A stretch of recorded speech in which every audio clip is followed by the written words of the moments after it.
우리 오늘 영원한 계획의 시작 그 16번째로 나는 신이 아니다 라는 주제로 함께 말씀 나누기를 원합니다. 2023년에 사람들에게 충격을 주었던 넷플릭스에서 했던 다큐멘터리가 있습니다. 그게 바로 나는 신이다 라는 다큐멘터리인데요, 이 나는 신이다에서는 스스로를 메시아라고 칭하는 자칭 구원자, 그 자칭 4명의 교주들을 다루며 그 교주들 뒤에 숨겨진 그 참혹한 진실들을 파헤치는 그런 다큐멘터리입니다. 4명의 주요 인물들과 4개의 그 주요 단체를 중심으로 이야기해 주는데, JMS의 정명석과 오대양의 박순자, 아가동산의 김기순, 만민중앙교회의 이재록 등 이 4명의 인물과 단체가 중심 인물로서 이야기가 진행되면서 이 자칭 메시아로서 자신들이 신이라고 말하는 그 사람들의 어떻게 그들이 사람들을 속이고 있는지, 그리고 어떤 범죄를 행하고 있는지를 보여주고 있습니다. 이들 외에도 자칭 신이라고 하는 사람들은 우리나라에 굉장히 많은데, 대표적으로 보면 우리가 잘 알고 있는 신천지의 이만희도 있고, 또 하나님의 교회 안산홍, 지금은 죽었지만 지금도 메시아라고 섬기고 있는 안산홍이 있고, 그리고 최근에 문제가 되고 있는 통일교회 한학자도 자신들이 그리스도다, 내가 메시아다라고 하는 자칭 신들, 자칭 하나님들을 의미합니다. 그러면 이렇게 사이비들처럼, 이단들처럼 내가 신이야 라고 하는 사람들만 자칭 신이라고 할 수 있을까? 그렇진 않다는 거예요. 사실 오늘날 우리들의 모습 가운데서도 이렇게 자칭 하나님, 자칭 신의 모습을 하며 살아갈 때가 있습니다.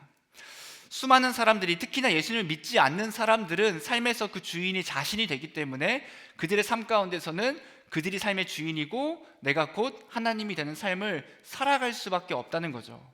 오늘 말씀에서도 보면 이렇게 자칭 하나님이 되고자 하는 그런 사람들의 모습을 우리는 볼 수 있습니다. 하나님의 심판 이후로 노아와 그의 아들들로부터 새로운 인류가 시작이 되었죠. 셈과 함과 야벳, 그 세 아들과 그 며느리들이 자녀들을 낳게 됩니다. 그리고 그 자녀들이 또 다른 자녀들을 낳게 되면서 하나님께서 노아에게 말씀하셨던 생육하고 번성하고 땅에 충만하라고 하는 그 말씀 그대로 이제 점차 인류가 번성하기 시작하고 있는 모습을 우리는 보게 돼요. 그렇게 온 땅의 인류가 이제 노아부터 시작됐으니까 다시 하나였고, 그 인류의 언어가 하나였고, 그들이 이제 같은 동일한 언어를 가지고 동일한 말로써 서로 소통하며 살아가고 있었습니다. 여러분, 이것이 하나님의 엄청난 은혜였음을 알 수 있는 것은 홍수 이전에 사람들의 언어가 다를 수 있었겠지만 홍수 이후에는 노아부터 그 인류가 다시 시작되었기 때문에 결국은 노아의 그 언어가 보존이 되었고, 그렇기 때문에 인류는 그 이후에는 똑같은 언어로 똑같은 말로서 대화를 하며 살아갔다는 거죠. 여러분, 언어가 같다는 거 사실 엄청난 혜택이잖아요. 여러분들이 지금 제가 설교하는 것을 다 이해할 수 있는 것도 우리가 동일한 언어를 사용하기 때문인데, 반대로 언어가 다르다는 것은 정말 어마어마한 불편함을 우리에게 준다는 거죠. 우리가 해외여행을 가보면 특히나 적나라하게 느낄 수 있잖아요. 와, 나와 언어가 다르다는 게 이렇게 불편하다는 걸 느낄 수 있는데, 저희가 이제 인도네시아 선교를 갈 때 비행기를 타고 가는데, 사실 한국에서 그 자카르타로 갈 때는 문제가 없습니다. 한국은 다 알고 있는 거고 워낙 또 시스템이 잘 돼 있으니까 그냥 가서 여권 찍고 얼굴 찍으면 문 열리고 나가면 돼요. 문제가 없습니다. 근데 어디서 문제가 생기냐면, 이제 인도네시아 자카르타에 딱 도착을 하게 되면 완전히 이야기가 달라진다는 거죠. 거기서부터는 우리가 모르는 언어들, 모르는 말들이 막 수없이 들려오게 되고, 저와 같이 영어마저 잘 못하는 사람이 있다면 저는 항상 입국 심사 때 손에 땀이 나요. 너무 긴장돼. 별로 물어보지도 않는데 그냥 뭔가 잡힐 것 같아. 잘못도 없는데. 저와 같은 사람들을 이제 그런 언어가 다른 곳에 가면 굉장히 긴장하고 어려운데, 그래도 인도네시아 공항은 영어를 할 줄 아는 사람들이 많이 있습니다. 어디서 더 어려움을 겪게 되냐면, 이제 선교지에 있는 현지인들을 딱 만났을 때, 영어는 여러분 우리가 다 알아듣지 못하지만 뉘앙스나 어느 정도의 단어는 알고 있으니까 그 의미를 알 수 있는데, 인도네시아어는 여러분 한번 나중에 들어보세요. 세상에 없던 언어가 갑자기 들리게 되는데, 문제는 뭐냐면 그 사람들이 뭘 말하는데 이게 무슨 뉘앙스인지조차 알 수 없는 그런 어려움이 생긴다는 겁니다. 그래서 간단한 것조차 물어볼 수가 없는 거예요. 화장실이 어디냐, 휴지가 어디 있냐, 몇 시에 뭘 하냐, 이런 것들조차도 물어볼 수 없고 마음도 못 나누고 쉽게 도와주거나 그 한 뜻을 이루기도 어려운, 그러니까 언어가 다르기 때문에 소통이 안 되고, 그러니까 하나가 되기 어려운 모습을 보이는 거죠. 언어가 같다면 서로 사랑할 수 있고, 서로 도와줄 수 있고, 마음을 나누고 삶을 나누는 등의 하나 될 수 있음의 여건이 충분히 갖춰지게 되는 겁니다. 오늘 이 말씀에서도 인류가 하나의 언어를 가지고 살았고, 그들은 동일한 말로서 동일하게 소통하며 마음을 나누고 하나됨을 가지고 살아가고 있었던 거죠. 그렇게 하나님의 은혜로 말미암아 오늘날 우리와 같이 이 기쁨을 누리며 살 수 있었던 그 사람들이지만, 인류는 또다시 하나님의 은혜를 뭘로 사용하게 되냐면 자신들의 그 죄로 활용하는 모습을 볼 수 있게 돼요. 점차 인류는 늘어나기 시작하고 이제 번성하기 시작하다 보니까 자신들이 처음에 거주하던 그곳이 이제 좁아지게 됐겠죠.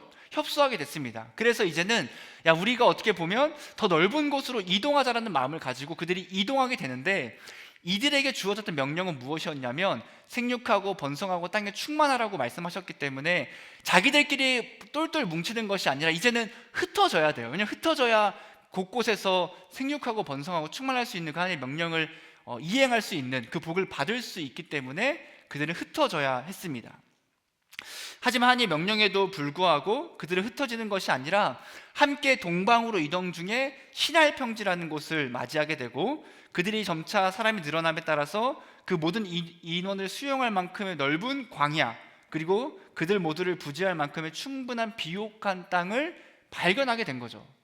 그래서 흩어져서 번성해야 될 그들인데 그들은 더 이상 흩어지지 않고 똘똘 뭉쳐서 함께 더 안전하고 더 즐겁게 사는 것을 선택하게 됩니다. 그래서 그곳에서 터를 잡고 우리가 벽돌과 역청으로 성읍과 탑을 건설하자라고 합니다. 이것이 우리가 잘 알고 있는 그 바벨탑 사건, 그 바벨탑의 시작이 되는 말씀이에요.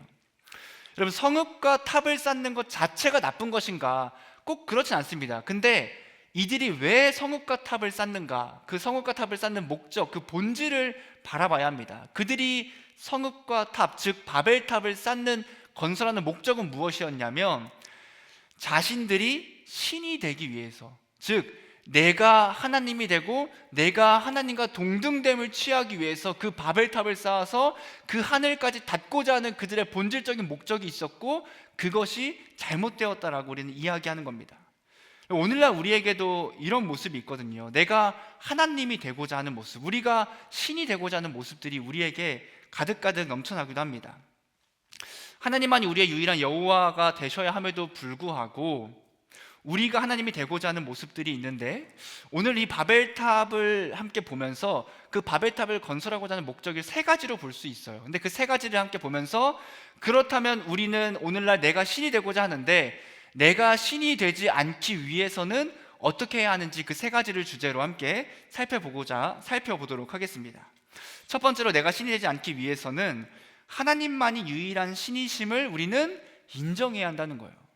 하나님만이 유일한 신, 하나님만이 유일한 여호와이심을 인정해야 한다는 겁니다. 시날 평지에 정착한 인류는 서로 말했다라고 하는데, 우리 3절과 4절 말씀 함께 읽어보도록 하겠습니다. 시작. 서로 말하되 자 벽돌을 만들어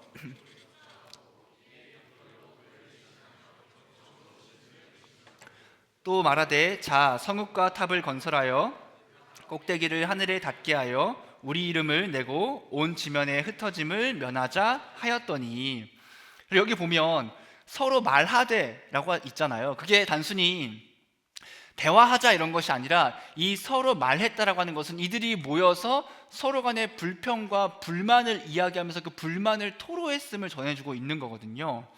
이들은 서로 대화하면서 이야기합니다. 야, 우리가 역청과 벽돌로 성읍과 탑을 쌓자라고 이야기하는 겁니다. 성읍과 탑을 쌓는 것, 그것을 건설하는 것 자체로 잘못된 것은 아니라고 했죠. 그들이 그것을 왜 하는가, 왜 건설하는가, 그 목적을 봐야 하는데, 첫 번째 목적은 그 탑 꼭대기를 하늘에 닿게 하자라는 거예요. 하늘에 닿게 하자.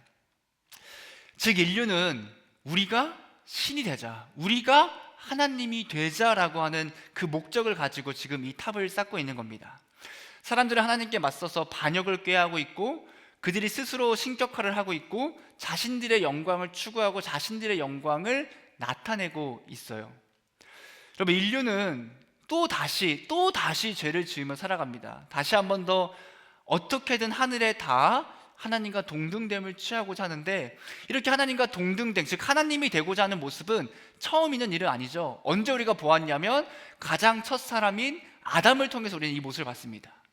하나님께서 아담을 창조하시고 그 아담을 에덴 동산에 두심으로 말미암아 에덴 동산의 모든 것을 다 경작하고 누릴 수 있도록 하셨어요. 그러니까 아담은 누려본 적 없는 한없는 복과 은혜를 누리며 살았습니다. 근데 그 아담이 어떻게 하죠?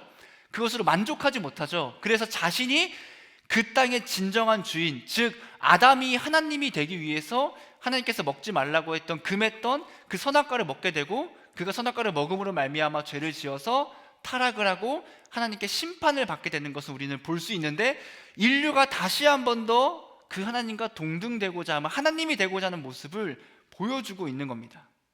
여러분, 또 닮은 모습은 가인의 모습을 볼 수 있어요. 여러분, 가인과 아벨 기억하시죠? 가인이 자신의 동생인 아벨을 죽였잖아요. 그로 말미암아 하나님께서 어떻게 하시냐면 가인을 분명히 심판하시지만 그럼에도 그가 죽지 않기 위해서 은혜의 표를 주시는데, 그 가인이 하나님의 은혜의 표에 대해서 만족하지 못하고 그걸 신뢰하지 못하고 동쪽으로 이동하면서 그가 성을 쌓죠, 자신을 위해서. 근데 오늘 말씀에서도 보면 인류가 동쪽으로 이동하면서 자신들의 안정을 위해서, 자신들의 안전을 위해서 그 성읍과 탑을 건설하는 것을 볼 수 있습니다. 이들도 하나님을 신뢰하지 않았다는 거죠. 여러분, 죄의 핵심은 무엇일까? 죄가 왜 생길까? 여러분, 죄의 핵심은 교만이에요. 교만. 어떤 교만이죠? 내가 하나님이 될 수 있다, 내가 신이다라고 하는 그 교만으로부터 우리에게 수많은 죄가 나오게 됩니다. 선악과를 먹는 것도, 첫 번째 살인을 한 것도, 술에 취하는 것도, 아버지의 그 수치심을 세상 가운데 드러내는 그 모든 것도 결국은 내가 이 땅의 주인이고 내가 하나님이라고 하는 그 교만에서부터 시작된다는 거죠. 하나님을 우리의 삶에서 배제할 때 그 죄가 임재하게 되는 거예요. 하나님을 우리의 삶에서 배제하고 저 멀리 버려둘 때 그 가운데서는 죄가 임재하게 되는 겁니다.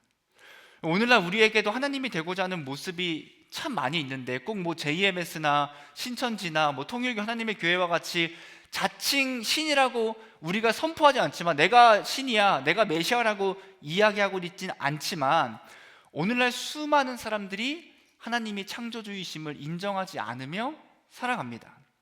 그리고 인간이 그 창조주의 자리를 넘보려고 하는 거죠. 우리가 그 하나님의 창조의 자리에 들어가려고 합니다.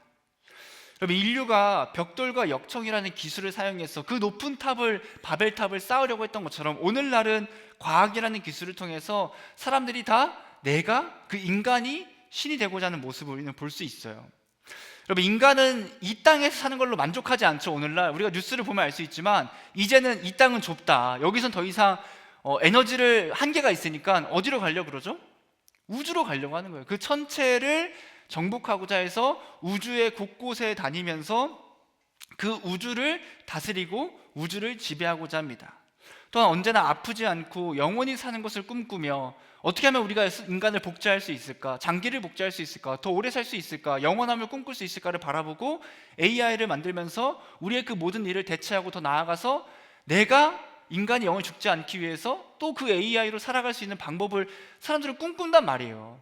그러니까 제가 말하고자 하는 게 뭔가 과학은 다 악하다, 음모론 이런 거 하는 것이 아니라 우리의 그 신이 되고자 하는 욕망들, 우리의 그 창조주가 되고자 하는 그 욕심과 그 교만과 욕망을 우리는 바라볼 수 있어야 한다는 겁니다. 언제나 인간은 그 하나님의 자리를 차지하기 위해서 혈안이 되어 있는 거죠.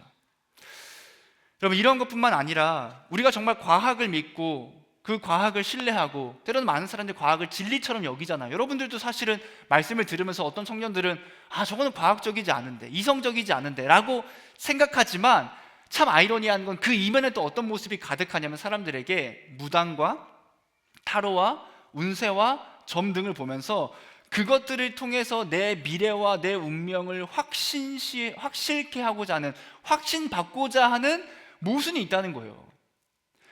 야, 기독교가 뭐가 그게 현실적이야, 이성적이야, 어떻게 예수님이, 어떻게 사람이 부활을 해, 어떻게 홍해가 갈라져, 어떻게 창조가 이루어져라고 하지만 그렇게 말하는 사람들 뒤에 가서는 타로를 보고 점을 보고 운세를 보고 무당을 찾아간다는 거예요. 여러분, 최근에 논란이 되었던 프로그램 중에 운명전쟁 49? 49? 어떻게 읽어야 되죠? 어쨌든 운명전쟁 49라는 프로그램이 있습니다. 사람들이 사주와 사진만을 보면서 그들의 운명을 맞추는 그런 프로그램인데 왜 이런 것들이 만들어질까요? 이거 말고도 수많은 프로그램에서 뭐 사주를 봐주고 타로를 봐주고 무당들이 나와서 그 사람의 운세를 운명을 봐주는 프로그램들이 나오는 이유는 그만큼 오늘날 사람들이 그런 것을 찾는다는 거예요. 원하고 재밌어하고 솔깃해한다는 겁니다. 그렇기 때문에 그런 것들이 나오는 거겠죠. 여러분, 인간은 자신이 신이 되고자 합니다. 내가 너의 운명을 맞춰줄게, 내가 너의 미래를 알려줄게 라고 하면서 스스로가 신의 역할을 자처하기도 하고 그 거짓된 신을 믿으며 살아가기도 하고 하나님을 거부하고 그 가운데에서 과학이라고 하는, 이성이라고 하는, 경험이라고 하는 그 인간의 생각들을 가득 채우며 결국은 내가 신이 될 거야, 내가 이 땅에서, 우리가 이 땅에서 신으로 살아갈 거야 라고 이야기한다는 거죠. 뭐 이런 것 말고도 더 간단하게 보면 결국은 하나님이 주인이 아니고 내가 내 삶의 주인으로서 살아갈 때, 즉 내 스스로가 하나님이 되어서 유일한 신이신 그 하나님의 말씀을 따라 살려고 하지 않는 그 모습, 하나님의 말씀을 거부하고 무시하고 믿지 않고 필요 없다고 여기는 그 모습도 결국은 뭐죠?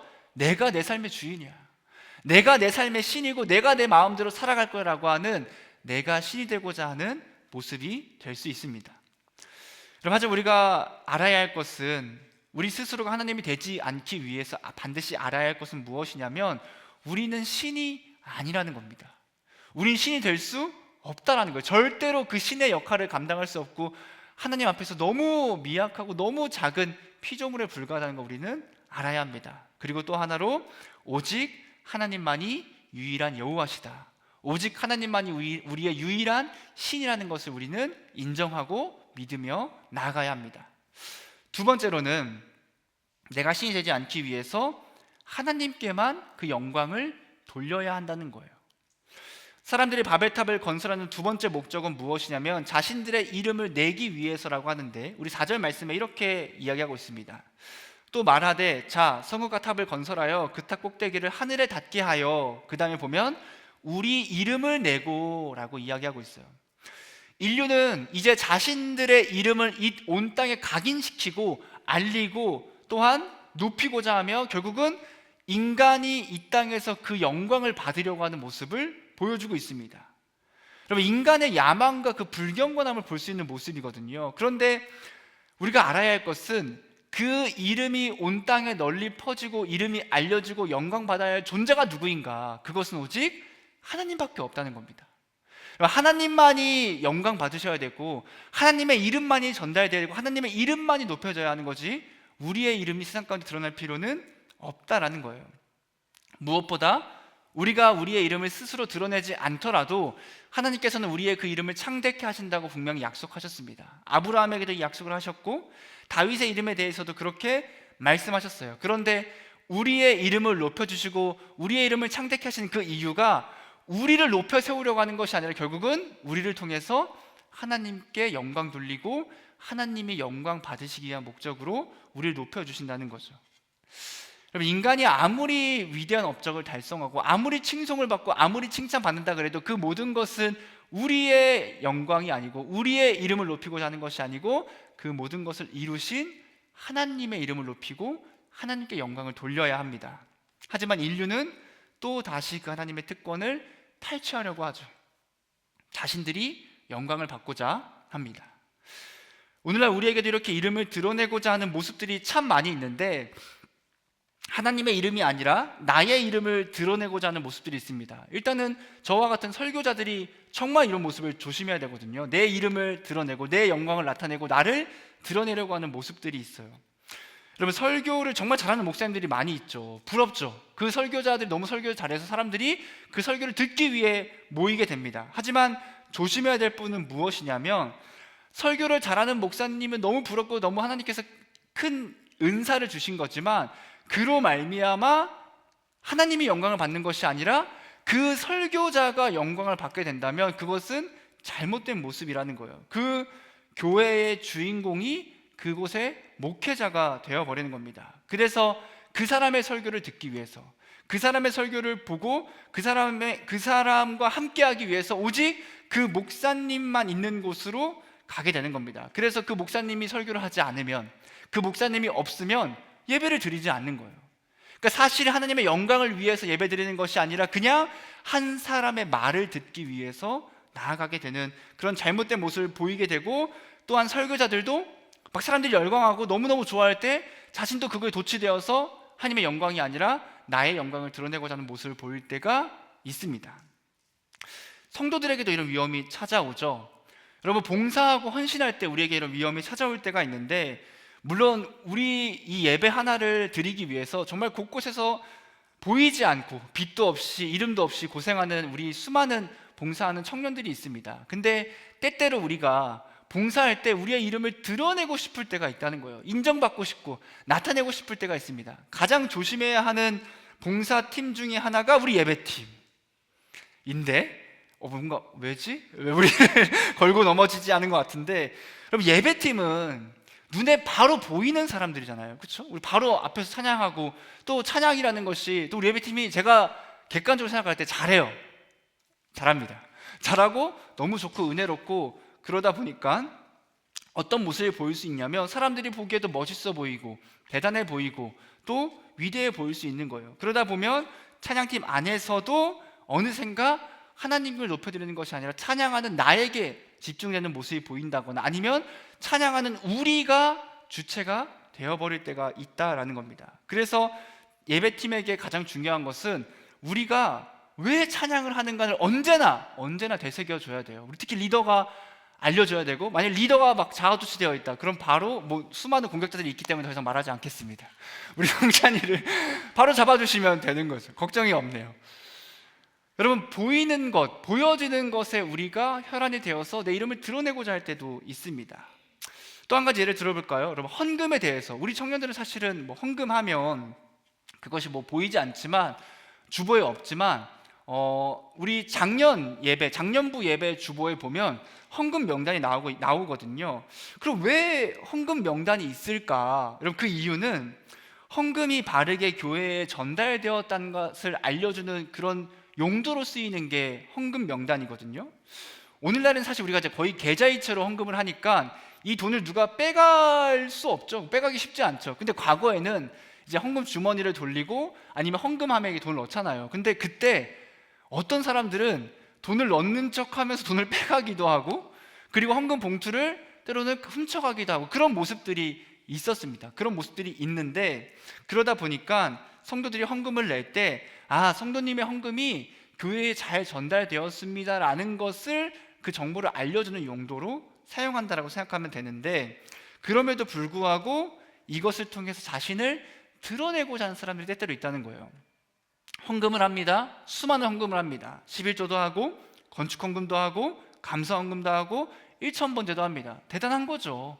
많은 헌금을 한다는 게 대단한 거지만, 그래서 그게 만약에 자신의 이름이 그 가운데 하나라도 누락된다, 내가 11조 했는데 딴 건 다 들어갔는데 11조의 이름이 누락됐다, 그럼 어떻게 되냐면 불같이 화를 내는 거예요. 왜 내 이름이 빠졌냐, 내가 헌금했는데 왜 똑바로 안 하냐, 제대로 봐라, 제대로 계수해라 라고 하면서 불같이 화를 내는 거예요. 저도 처음에 사역했던 교회가 그걸 되게 민감한 교회였거든요.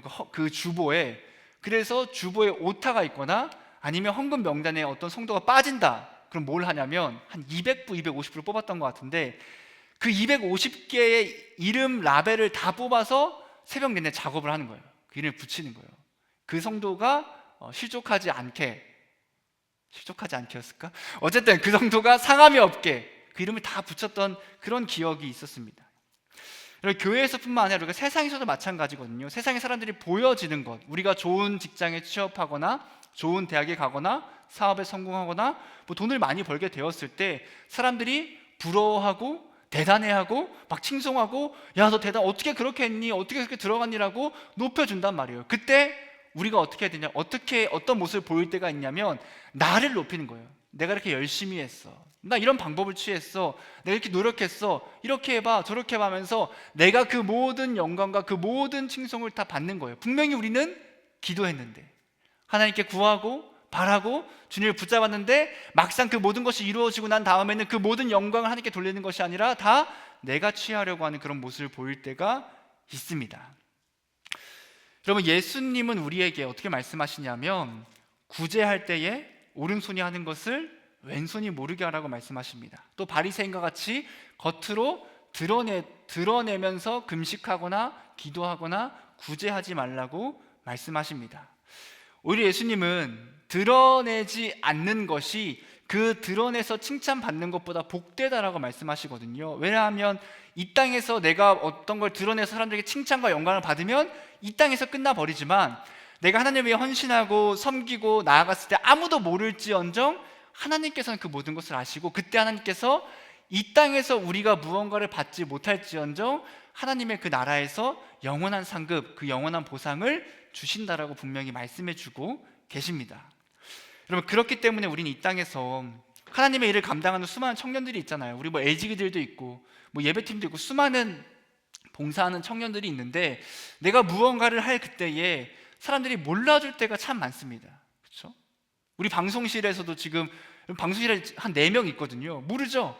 여러분 생각하기에는 1명, 2명 정도 한다 생각하지만 6명이네. 우리 앞에 그 조명과 음향까지 6명의 청년들이 섬기고 있기 때문에 이 하나의 말씀부터 시작해서 찬양이 다 이루어지게 되는 겁니다. 빛도 없이, 이름도 없이 나아갈 그때에 때로는 좌절되고 낙심될 때가 있는 거예요. 근데 그럴 필요가 없는 게 무엇이냐면, 이 땅에서는 사람들이 알아주지 않고 빛도 없고 뭔가 내가 인정받지 못하는 것 같을지라도 하나님께서 그 모든 것을 다 아신다는 겁니다. 이 땅의 상급을 받지 못하지만 하나님께서는 분명히 그 하나님의 나라에서 우리에게 영원한 상급과 그 영원한 영광을 주신다고 말씀하시기 때문에, 우리는 이 땅에서의 사라지고 썩어질 상급에 집중하는 것이 아니라 하나님 나라의 그 영원한 상급을 바라보며 오늘도 또 묵묵히 잠잠히 그림자처럼 겸손히 주님의 일을 감당하며 살아가야 한다라는 거죠.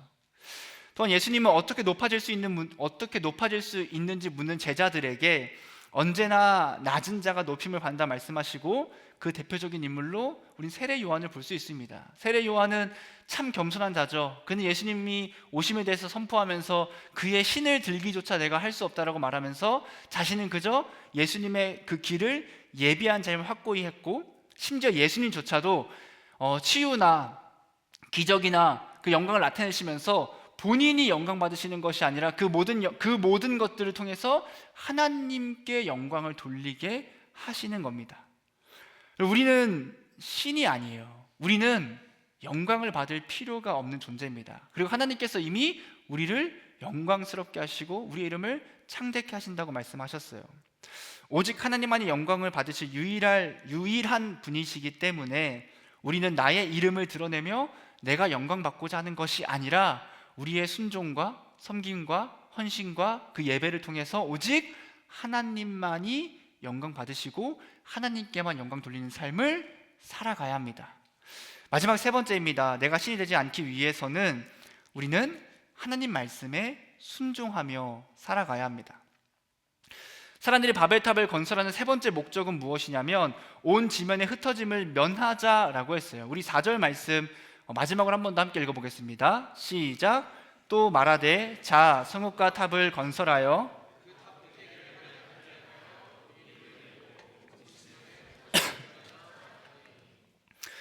흩어짐을 면하자라고 하는 게 단순히 하나님 우리 너무너무 사이가 좋으니까 우리 좀 같이 있을게요 라고 하는 것이 아니라, 이 흩어짐을 면하자라고 하는 말은 사실은 하나님의 명령을 거부하는 교만함과 불순종의 모습을 보여주는 거예요.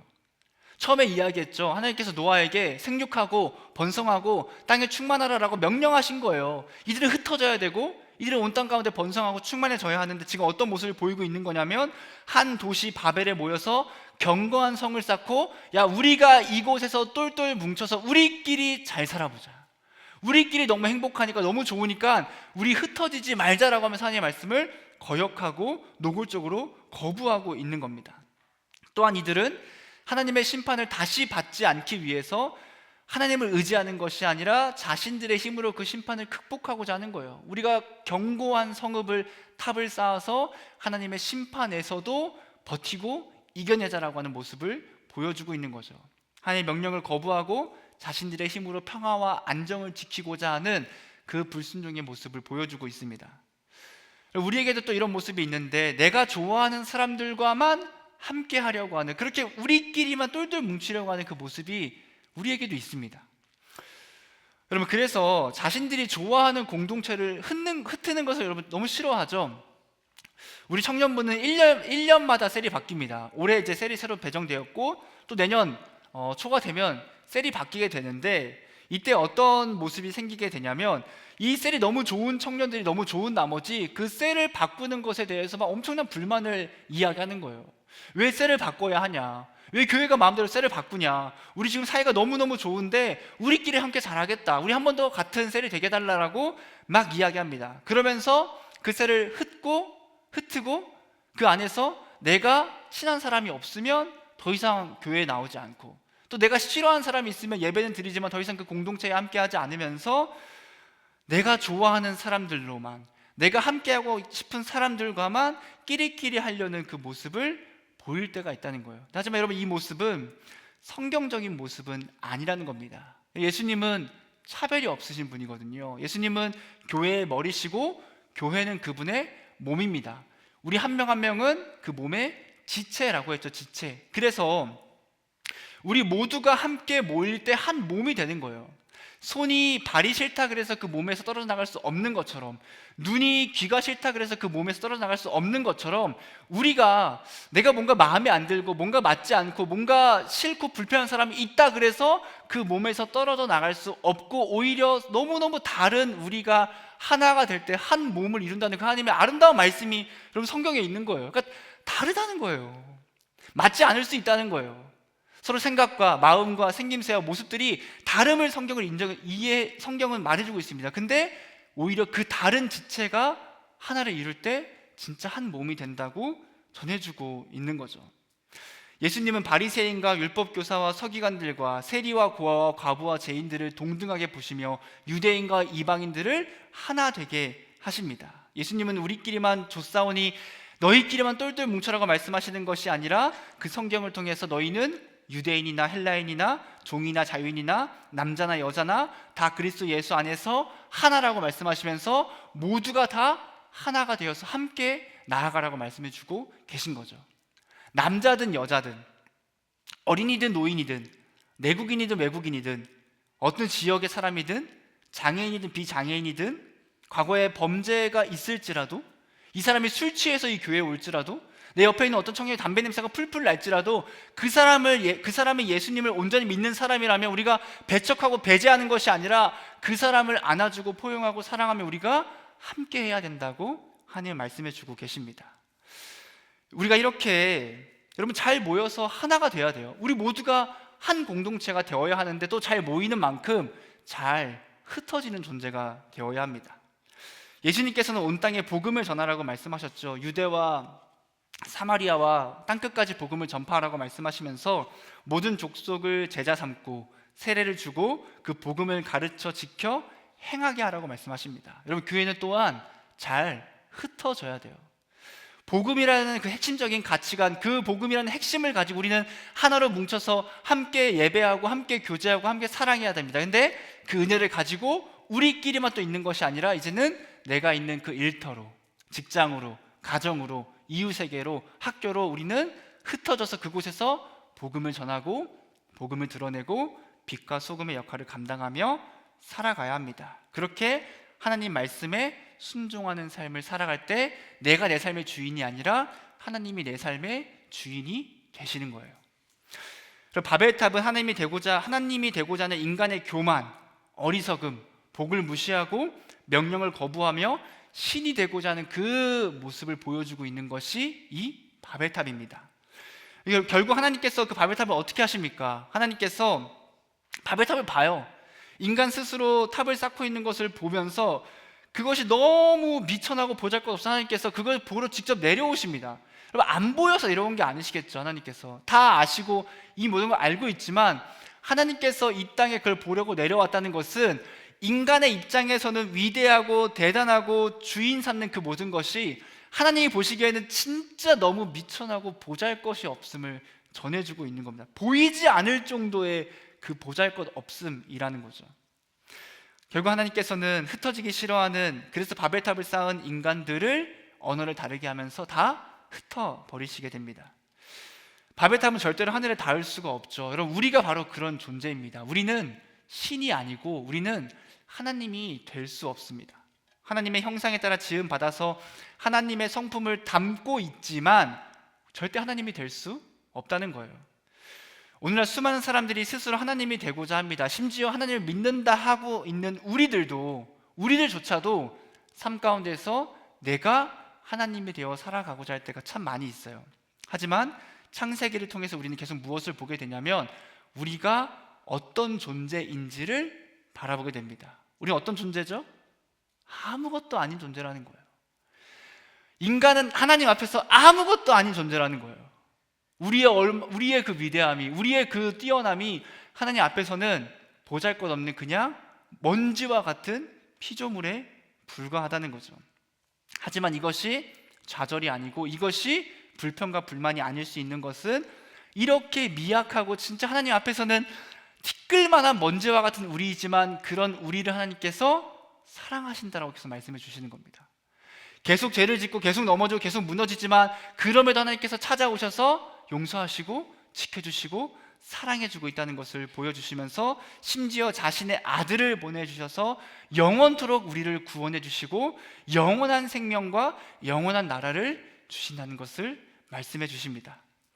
우리도 하나님이 되고자 하는 그 바벨탑을 무너뜨려야 합니다. 여러분, 각자의 바벨탑이 있을 거예요. 내가 신이 되고자 하는, 내가 내 삶의 주인이 되고자 하는 그 바벨탑이 있을 텐데 그 바벨탑을 하나님을 믿고 의지함으로 말미암아 무너뜨리기를 원합니다. 그렇게 오직 하나님께만 영광 돌리고 하나님 말씀에 순종하며 하나님만을 사랑하고 하나님만을 섬기는, 그렇게 하나님만을 유일한 여호와로 믿고 고백하며 나아가는 우리 모두가 되기를 축복하고 소망합니다. 이 시간 함께 우리 찬양하며 나아가겠습니다. 함께 고백할 그때에 주님, 나는 진짜 아무것도 아닙니다. 나에게는 그 하나님이 필요합니다라고 고백하며 나아가겠습니다.